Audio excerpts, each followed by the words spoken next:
Recently, I went on a trip to South Korea, and it was a great trip. But one of the unique quirks of South Korean weather is that it will suddenly rain, and it will rain a lot. On one of these rainy days, with nothing better to do, I headed to iPark Mall in Yongsan to watch a movie. I wasn't looking for anything in particular, but one movie did catch my eye. That movie was Gangryong Gwinshin Nori. I said that right. I don't care what anybody says. Or as written in English on my movie ticket, Ghost Games. Now, this movie is special because it exclusively premiered in CGV movie theaters. If I hadn't decided to watch this movie while on my trip, I probably would have never seen it. For that reason alone, I'm glad I got to see it. South Korean cinema has not been doing very good, with studios shutting down and creatives having to turn to Netflix for work. But I'm happy I got to see one original South Korean horror movie, on the big screen no less, before things got really bad for the industry. And it's funny, the only reason I chose this movie is because I like horror. That's it. Ballerina was also there in that theater. Didn't feel like watching it. I ended up watching it anyway because it rained a couple days later, and I hate the feeling of being cold. Anyway, enough backstory. Without further ado, this is Ghost Games.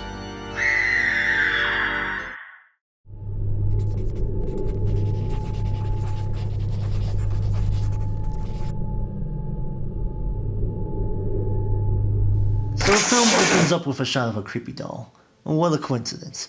Now, keep in mind that I watched this movie with a very basic understanding of Korean and no subtitles, so I might get some information wrong like dialogue I missed or cultural details I'm unaware of.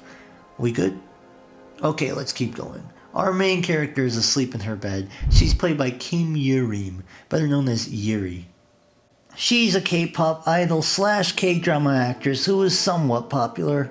I don't know anything else about her though, other than that she resembles a Squirtle. I will name her character Protagonist Girl because it helps me remember who's who. Anyway, an evil CGI bubble sneaks into her room and ruins her sleep. This is one of the big flaws of the film, by the way. Anytime something bad happens, an evil CGI bubble will appear and pop to herald the upcoming misfortune. It kinda takes away from some of the scares because the CGI bubble will show up and you already know something bad will happen because it does this several times. After the bubble's first of many appearances, Protagonist Girl wakes up and walks over to her door to peek through and see a ghost. It's a small ghost girl and she's limping everywhere. It of course sees her, and they do that thing where she closes the door and acts like it didn't just see her. Anyway, that doll from earlier falls over and she goes to pick it up. But oh no! A hand grabs her from under her bed. This scares Protag Girl so much she falls over so that the ghost girl can stand up over her, and then she gets choked by the frightening apparition.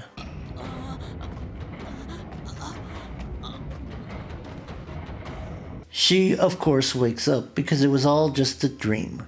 We then get to see the rest of the cast. We meet Protag Girl's younger sister. She's played by Park So-young. She was very cute in this movie. She was a child actress who has also been in a lot of K-dramas. I will call her younger sister from now on. Protag Girl gets woken up by younger sister, and then Protag Girl gets on a Zoom call. You know, unrelated to the video, I miss Skype. Another life wasted in the pursuit of glory and gold. Anyway, we meet the rest of the characters. We meet Dong-joon, who's played by Lee Chan-hyung, another K-drama actor whose character I shall bestow the name Baseball Boy, because he wears a stupid baseball uniform the entire movie after this scene. I think it's even in the background of this Zoom call, like a bad omen. After that is Yoon, who's played by Also Hyun. She's also an actress who's been in some dramas and movies. I don't remember what her character did in the movie other than one important scene at the end, so I will call her character Key Figure, because she is a key figure in the case. After her is Kiho, who's played by Son Dong-hyun, who is also a child actor and is currently enrolled at Chung'an University, which I saw while waiting for the bus. I will name his character Influencer Guy, because he's all about those TikTok views. And finally in the friend group is Mi Yun, who's played by Kim Yoon Bin, who's also been in some other films. Her character will be named Lesbian Girl. This is called foreshadowing. Now that we know who everyone is, let's continue with the plot.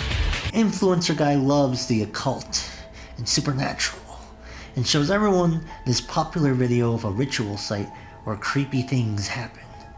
Everyone else is like, I don't really know, I don't feel like dying anytime soon.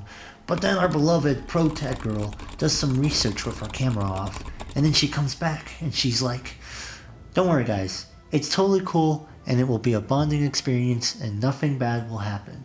And everyone agrees. After pro-tech girl hangs up, there's a scene of her getting dressed, and it reminds me that these are university students pretending to be high schoolers.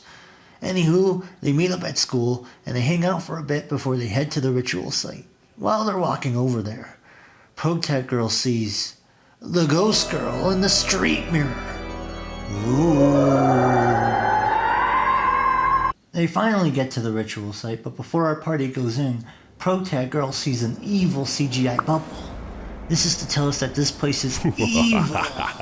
You know, ignoring the pentagrams on the walls.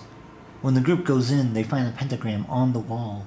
And I think Influencer Guy is like, whoa, a genuine pentagram. Or something like that.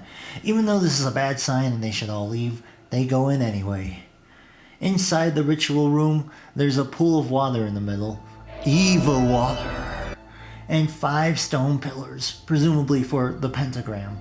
Influencer Guy starts filming so you can start getting those views, that ad revenue, that money. And pro-tech girl and the others try to figure out how to get the ritual site to work. They figure out that the 5 stone pillars are for the 5 points of a pentagram. We really got some rocket scientists over here. The group prepares the pentagram. Influencer Guy takes a knife and pretends to cut his hand so that he can pour blood into this water jug they have. In reality, he faked it using like cinnamon or some sort of red spice. It's cool and all, but you're still gonna get demonetized, buddy.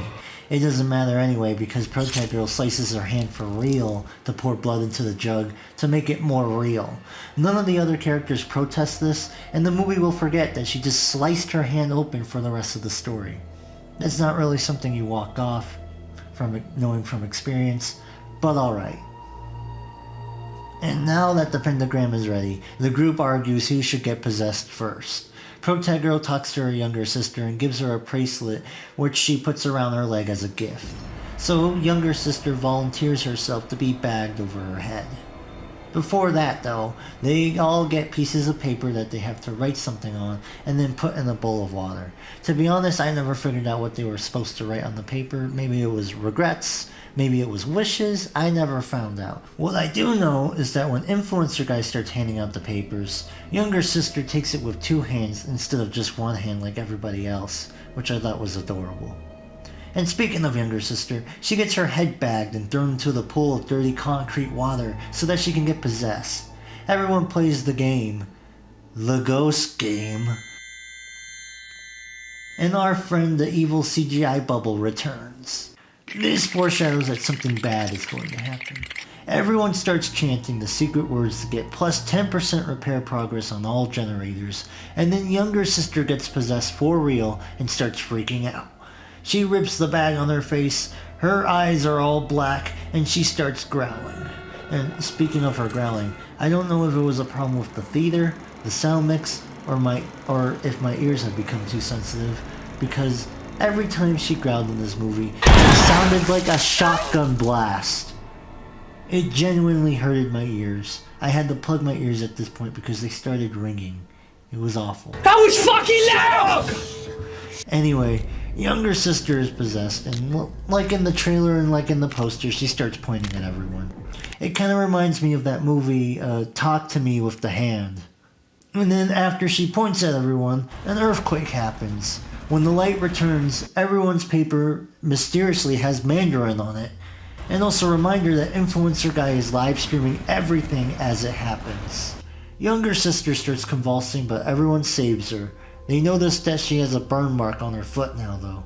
Also, they can't leave now. The door is locked. Instead of repairing 5 generators to unlock the door, Baseball Boy tries to bash the door open with his baseball bat.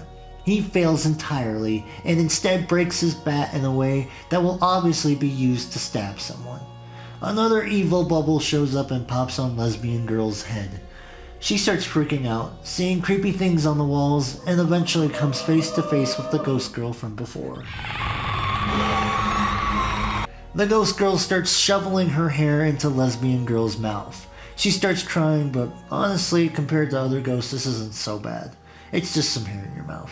Lesbian girl gets possessed because nobody can actually see the ghost, so I guess she was just standing there with her mouth open. She, of course, is now very aggressive, but there's like a scene where even though she's acting all weird and evil, influencer guy takes out his phone in front of her and starts freaking out about how they got 100,000 TikTok views on their live stream. Brother, an earthquake just happened. The door is locked. This was already a life or death situation before the ghost showed up. Also, younger sister is passed out and will remain passed out for almost the rest of the movie. Lesbian girl finally does something and starts slamming her head against the door rapidly. There's a lot of blood. Everyone is freaking out. Baseball Boy and influencer girl grab her and they do a slow reveal of her face. At this scene when they reveal her face covered in blood, my first thought when I saw her face was, it doesn't look that bad. It's just a broken nose, you'll be fine. Anyway, lesbian girl grabs the broken bat and tries to stab the unconscious younger sister. Influencer guy is in his own world. I think he starts to get possessed at this point. Baseball Boy stops her and throws the bat away, but she keeps trying to kill younger sister. Eventually, influencer guy grabs the bat and stabs lesbian girl. When he wakes up, he freaks out since he just killed a person. Lesbian girl dies instantly, there's no saving her. But as she dies, Baseball Boy, who is cradling her dead body, starts getting angry at influencer guy. That foreshadowing earlier, that finally comes into play as Baseball Boy reveals that he knows that lesbian girl was secretly a lesbian. And influencer guy knew that she was a lesbian because he stalked her and filmed her making out with another girl in the girl's bathroom. Therefore, according to Baseball Boy, that makes influencer guy very suspicious. Influencer guy responds with, "What? How do you even know that? Were you spying on me, spying on her?" And also, I'm pretty sure they just filmed a murder and live streamed it on TikTok. They'll never bring that up. But influencer guy was of course possessed because his eyes were black in the scene, and because he stabbed an entire baseball bat through a grown woman. Another earthquake happens and the light above influencer guy shatters, which blinds influencer guy as the shards fall into his eyes like in Brightburn. It's now dark, and the group, minus influencer guy because he's blind, and younger sister because she's sleepy eepy, must look around with flashlights. They follow a blood trail around the room to find influencer guy, but then they go straight up a wall, which is never a good sign. Influencer guy attacks the group and pounces on Baseball Boy like a hunter. He stabs Baseball Boy in the arm with the ritual knife, and they fight in the dark. And then Baseball Boy wins and ties him up. This is the weakest ghost I've ever seen. The emergency lights come on, and the group can see again. Protag Girl suggests checking the video footage for clues on what to do next. They notice that ghost hands crawled out of the dark when they did the ritual, and that they should do the ritual again for some reason. Our remaining group does the ritual again, with influencer guy chained up and younger sister's body is possessed again so that she can point at everyone. After the ritual, they notice that there's extra writing on their papers. I wish I knew what it meant, but oh well. Younger sister goes limp again, and an influencer guy breaks out of his chains and slits his throat on camera. Everyone is pretty upset, but with nothing else to do, they decide to go to sleep. Protag Girl wakes up and finds that Baseball Boy is also awake. She talks to him through a phone app because they don't want to wake up Key Figure. You remember her? She's still here. Anyway, Baseball Boy reveals that he likes Protag Girl, and Protag Girl in response kisses him on the lips. Then they make out, and it pans over the key figure, revealing that she's actually awake and crying the whole time while she gets cucked because she had a crush on Baseball Boy the whole time. If only younger sister was awake to experience this drama. Anywho, Baseball Boy stops kissing her because he gets a notification on his phone that now they have 1 million TikTok views. Everything that's happened so far has been worth it. Baseball Boy tries to call 119, but of course, it doesn't work and he can't communicate with the operator. I don't know why they don't try using their TikTok account for help, but this means they're on their own now. Key figure suddenly attacks Baseball Boy with the ritual knife. She's pretty put out with how things have been going, and she wants to take control again. At first she threatens Baseball Boy, but because he didn't really do anything wrong, she turns against Protag Girl because she's been suspicious the whole time. I think another CGI bubble pops around her this time. However, before she can do anything, Baseball Boy slams her head into the wall next to her.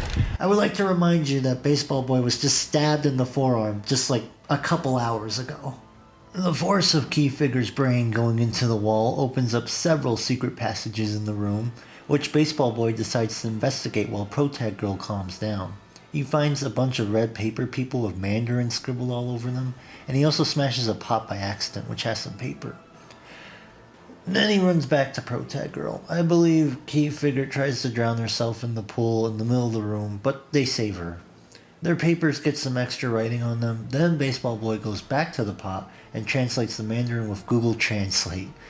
The fact that the evil ancient language is just Mandarin is pretty funny to me. I know the implication is that the place is supposed to be older than they thought, since Korea originally used Mandarin before Hangul, but the fact that it's just, the big reveal is just little red people with Mandarin, it's just pretty funny to me.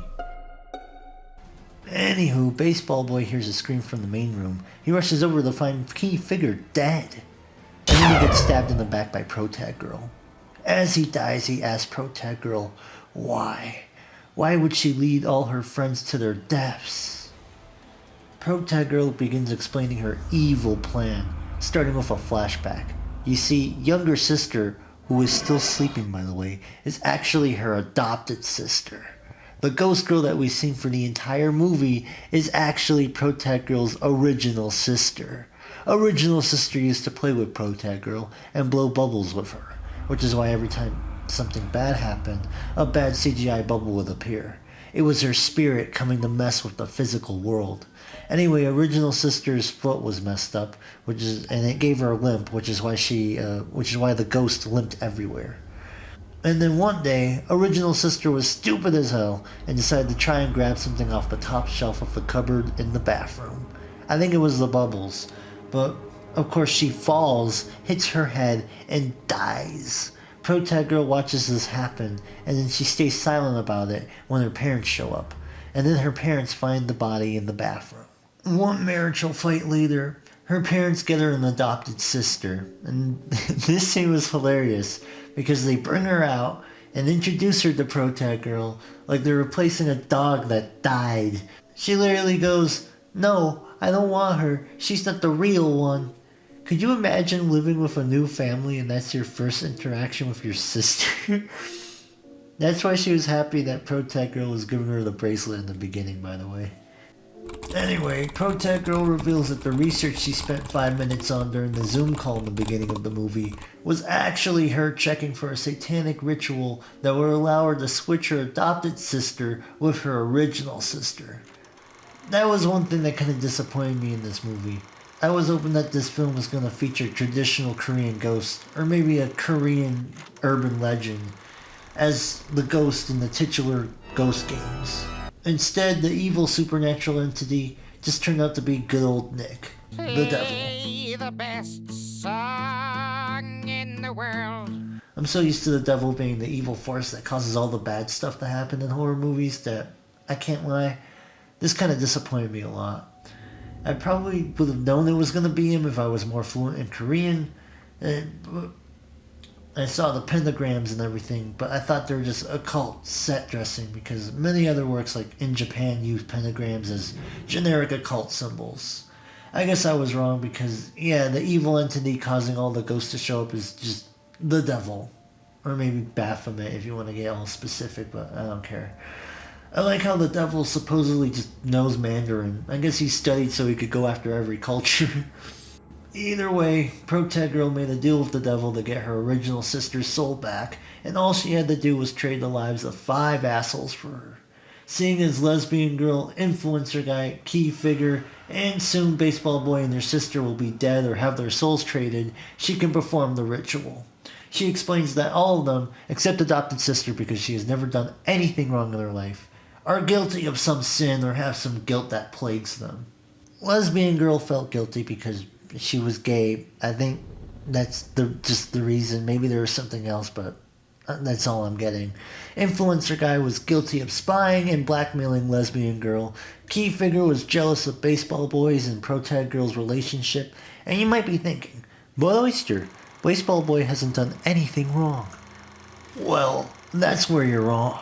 Because another flashback reveals that baseball boy was momentarily jealous of influencer guy talking to Protag girl for 5 seconds. I don't think that or lesbian girl's reasons count, but I guess the devil isn't too picky. Baseball boy listens to all of Protag girl's master plan and decides, man, screw you, and tries to pull the bracelet off of adopted sister's leg to save her. Protag girl stops this by strangling baseball boy to death with some chains. After baseball boy is dead, she performs the ritual again, but this time adopted sister finally wakes up. She might as well just stay asleep though, because the only thing she does is beg, Oni, don't do this, Oni stop, Oni let me go, Oni! Like, get the fuck up. Protag girl casually chains her down while she does nothing though, and performs the ritual. After the ritual is complete, she goes to the body and she finds out that it worked. Her original sister is inside her adopted sister's body and has no idea what is going on. Protag girl tries to convince original sister that everything will be alright now. They can finally be a family again. Ignoring that they're surrounded by 4 bodies, 2 of which she murdered with her own hands, and that they live streamed their last location to the public, so that when the police notice that they're missing, they'll be able to find the bodies and their DNA on the murder weapons. But ignoring that, everything will be alright. However, my goat, baseball boy, positions his dead body to pull off the bracelet, which it does. I forgive you for wearing a stupid baseball uniform the entire movie, baseball boy. Pulling off the bracelet causes adopted sister's body to get possessed again, this time presumably by the devil, and she tells Protag girl that she's stupid and that she's now going to die. She then chokes Protag girl to death, like in the beginning of the film. Whoa! The movie then plays a montage of all the friends having good times and talking about how they're excited to go to the ritual site. It's supposed to make us sad and everything, but I don't really care because they're already dead. And you should have shown this to us at the beginning so that we would want them to not die. And also, shock us with the twist that 2 of them weren't really good people.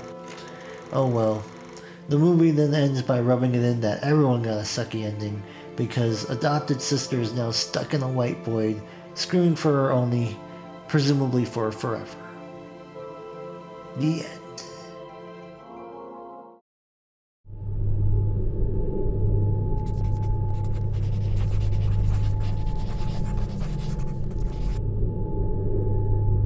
This movie wasn't really that good. It was okay at the most.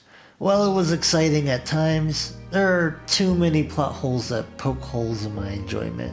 Like for example, the fact that 2 characters are injured, but they never really talk about it, or are really affected after the injury happens, or the whole CGI bubbles that came whenever something bad happened. And these wouldn't be problems if the film was a bit sillier like Evil Dead. But the problem is that the film takes itself too seriously for a concept that's a little silly in its premise. Kind of like that awful Truth or Dare movie from 2018, except I think Ghost Games is a bit better. If the film had more fun with its concept, I would have enjoyed it more. It kept me entertained, but only because the alternative was standing around in the rain. Anyway, short story before the end. After the movie ended, some people got up to leave. I guess they didn't like the film either, because it was like 30% of the audience. So I did too. However, I noticed that a bunch of people had stayed for the credits. I guess in Korea, you're supposed to stay and give a standing ovation if you like a movie. There's a special screen for it and everything. I stood in the aisle like a dumbass waiting to see what would happen, only for everyone else to give a standing ovation for the movie and then leave. If any of the cast or the director was there at that screening, please know I didn't mean to insult your movie. I was just being a dumb American. Anyway, I always like to suggest one thing I would have done, and for this film, that one thing would have been changing up the ending a bit. I would have had the possessed sister choke out Protag Girl, but then have original sister's soul go into Protag Girl's body, and then have adopted sister wake up in her body, have her go, "Who are you?" and make it kind of awkward before ending the film, then have like another scene with them living their lives or something. It would take away from the depressing ending that the film was originally going for, but I think that a more bittersweet ending would have made the film more memorable, since a lot of horror films end with everybody dying anyway.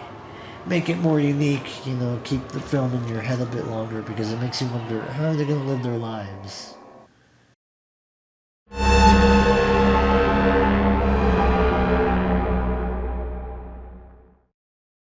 After the film, I walked down to the dopamine station in the mall. They had a PlayStation pop-up store and you could play game demos on some machines they had. There was a little girl, maybe 9 or 10, playing Stellar Blade of all things on one of the machines. She kept dying to an enemy, so she handed the controller to her dad so that he could beat the enemy for her. I don't know why, but the image of this tired dad in a suit playing Stellar Blade in a PlayStation pop-up store so that he could beat this enemy for his daughter felt important to me for some reason. You can do with that what you will. Again, I'm grateful that I got to watch Ghost Games. It might have been pretty average, but it kept me out of the rain, and I have a feeling that the director was pretty new to filmmaking himself. It felt like one of the student films I also watched in Korea.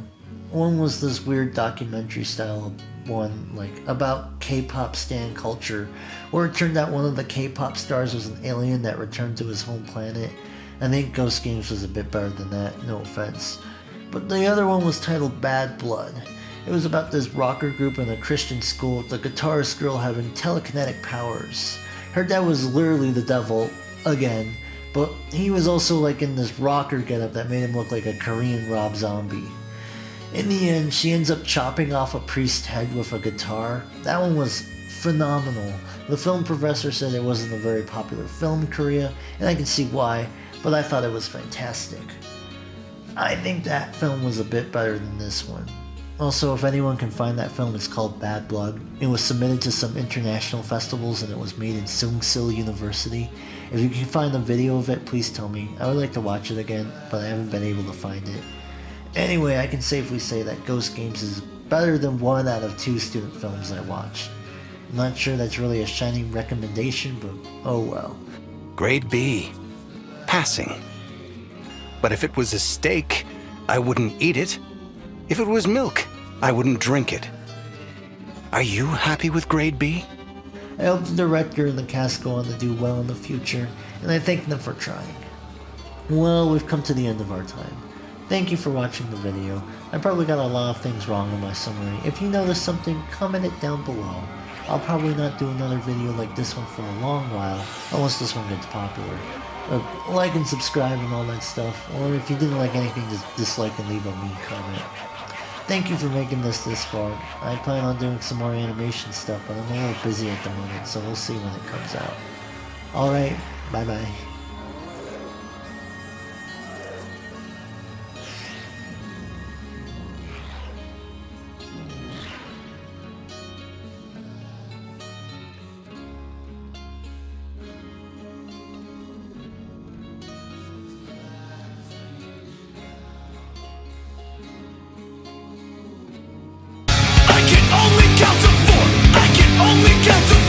I can only count to